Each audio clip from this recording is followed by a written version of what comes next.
का पहला अध्याय अर्जुन और भगवान कृष्ण के बीच एक दिव्य वार्तालाप से शुरू होता है। कुरुक्षेत्र के युद्ध के मैदान में खड़े अपने ही रिश्तेदारों और दोस्तों का सामना करते हुए अर्जुन खुद को एक बड़ी दुविधा में पाता है, जो विपरीत दिशा में लड़ रहे हैं। वो दुख और भ्रम से भर जाता है और अपने ही परिजनों के खिलाफ युद्ध में जाने की नैतिकता पर सवाल उठाता है। कृष्ण, जो अर्जुन के सारथी हैं, उनके मन की स्थिति को भांप लेते हैं और उनके साथ संवाद शुरू करते हैं। वो अर्जुन को एक योद्धा के रूप में उसके कर्तव्य की याद दिलाता है और उसे आत्मा की प्रकृति, जन्म और मृत्यु के चक्र और जीवन का सही उद्देश्य समझाता है। वो धर्म की अवधारणा का भी परिचय देते हैं, जो कर्म का सही मार्ग है जिसका अनुसरण आध्यात्मिक मुक्ति प्राप्त करने के लिए किया जाना चाहिए। कृष्ण अर्जुन से पूछते हुए शुरू करते हैं कि वो इतना निराश क्यों महसूस कर रहा है और वो युद्ध के लिए तैयार क्यों नहीं है।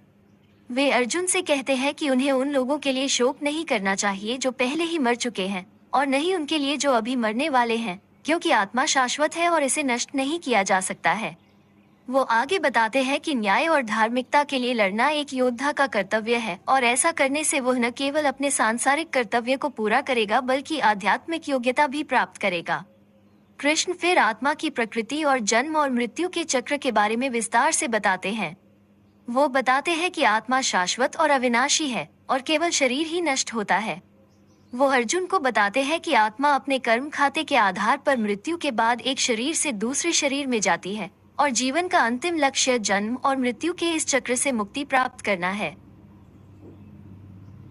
धर्म की अवधारणा का भी परिचय देते हैं और आध्यात्मिक मुक्ति प्राप्त करने में इसके महत्व की व्याख्या करते हैं। वो अर्जुन से कहते हैं कि धर्म कर्म का सही मार्ग है जिसका पालन आंतरिक शांति और सद्भाव प्राप्त करने के लिए किया जाना चाहिए। वे समझाते हैं कि प्रत्येक व्यक्ति की अपनी प्रकृति के आधार पर एक अद्वितीय धर्म होता है और यह उनका कर्तव्य है कि वे अपनी क्षमता के अनुसार उस धर्म को पूरा करें।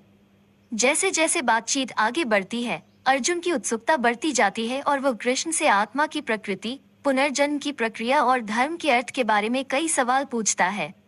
कृष्ण धैर्यपूर्वक उनके सभी सवालों का जवाब देते हैं और उन्हें वो ज्ञान प्रदान करते हैं जिसकी उन्हें अपने दुख और भ्रम को दूर करने के लिए आवश्यकता होती है। भगवद गीता का पहला अध्याय उन विषयों और अवधारणाओं का एक महत्वपूर्ण परिचय है जो बाकी पाठ में खोजे गए हैं।